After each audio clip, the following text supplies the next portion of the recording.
বাবা, তোমাকে অনেক ভালোবাসি, তুমি আমার জীবনের সুপারস্টার, আমার অনেক ভালো লাগে তোমাকে। বাবার চেয়ে আপন আর কেউ নেই এই দুনিয়াতে, বাবা মাই আপন, সবসময় তারাই সাথে থাকবে, তার জন্য তারাই আমার কাছে অনেক কিছু।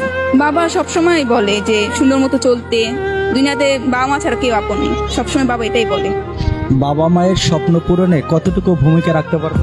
ইনশাল্লাহ চেষ্টা করে যাব সবসময় বাবা মার স্বপ্ন পূরণ করার, ভালো মানুষ হওয়ার, বড় হওয়ার অনেক জীবনে। মায়ের উদ্দেশ্যে কি বলতে চান আজকে? মাকে তো সবসময় বলি, মাকে অনেক ভালোবাসি, সারাদিন মার সাথে ঘোরাফেরা, যা যেখানেই যাই মাকে নিয়েই যাই, মাকে অনেক ভালোবাসি। মাকে কোন কাজে বেশি সহযোগিতা করে? রান্না কাজে মার সামনে যাই, দাঁড়াই, টুকিটাকি কাজ করে দিই, এতেই মা। মায়ের হাতের কোন রান্নাটা বেশি পছন্দ? ইলিশ মাছ অনেক ভালো লাগে। নিজেকে কোন কাজে বেশি ব্যস্ত রাখ? তো পড়ালেখা করি, ঘুরি ফিরি, ভালোই লাগে সবকিছু। আগামী দিনের স্বপ্ন কি? দেশের জন্য কাজ করব, দেশের মানুষকে সাহায্য করব। আপনি যখনকার কষ্ট পান তখন কি করে? এই তো মুভি দেখি, ভালো লাগে ওরকম। কেন বাংলা সিনেমা না হিন্দি?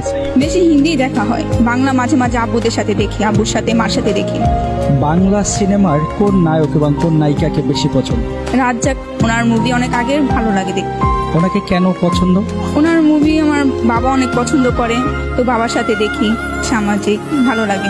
ভালো লাগে ওনাদের মুভি, অনেক সুন্দর হয়, আগের মুভি খুব সুন্দর গুছানো, তার জন্য দেখা হয়। মা এবং বাবা দুইজনের মধ্যে কারে বেশি ভালোবাসে? মা বাবা দুজনকে অনেক ভালোবাসি। আপনি নিজে কি পছন্দ? আমার নুডলস অনেক পছন্দ, নুডলস রান্না করতে পারি, ডাল পারি, মুরগির মাংস পারি, এগুলো আমি ভালো পারি। পড়াশোনা করে কি হতে চান? ম্যাজিস্ট্রেট হওয়ার ইচ্ছা, আল্লাহর কাছে দোয়া করি সেটা যেন হতে পারে ইনশাল্লাহ। আচ্ছা, ম্যাজিস্ট্রেট হয়ে কোন ধরনের ভূমিকাটা বেশি রাখবে? অবশ্যই দেশের প্রতি, দেশের জন্য। সাধারণ মানুষকে জেলে পাঠান? না না না, আল্লাহ কেন, যদি যে অন্যায় করবে তাকেই তোই করবো, শাস্তি দেওয়ার চেষ্টা করবো, সাধারণ মানুষকে কেন করবো? কোনো অন্যায় কাজে থাকবো না, ইনশাল্লাহ ভালো কাজই করবো। মানুষকে অবশ্যই, মানুষের যেটা প্রাপ্ত ওইটাই করবো মানুষের জন্য, খারাপ কোনো কিছু করবো না কখনো।